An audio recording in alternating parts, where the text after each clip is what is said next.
purple crap has destroyed everything. Farthest we go is the garden found. How much? Fish price up Francis, we love they each. Got yourself a deal. Okay, there you go. Oh, God, that is disgusting. Hey, hold it, big boy. My back is killing me today. Hey, you take the fat one. Hey, I'm right here. Used to do yoga like me. Double frog. Come on, little clay boy. Nothing from you. Nothing from you. Hey, would now over here. Hop on.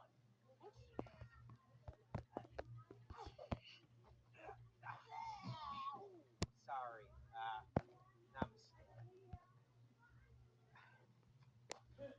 Whoa! Okay. Whoa!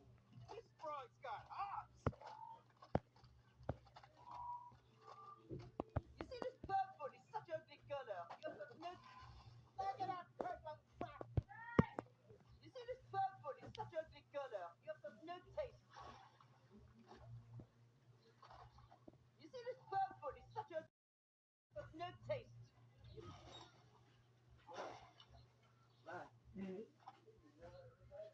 Bumubulok na daw mga Pinoy graduate. I had a client. He chose Vietnam. He said graduates of second-tier universities in Vietnam are better than UP Ateneo LaSalle graduates. So yung pinakamagaling na graduates ng Pilipinas, eh, hindi man lang papantay sa second-year graduates ng Vietnam. E paano pa yung pangkaraniwang Pinoy? Baka hindi rin pumantay sa pangkaraniwang Vietnamese graduate. Yan ang nangyayari sa ating bayan ngayon. Napabayaan yung isang bayan para sa edukasyon. Ako si Morgan San.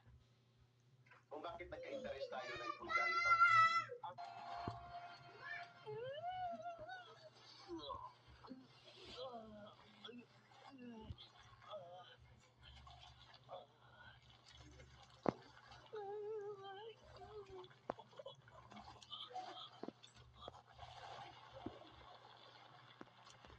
Puro katambukan. Pangkalakal na tuloy ang parts mo. Basura ka lang. Nagamagas. Puto ba rin?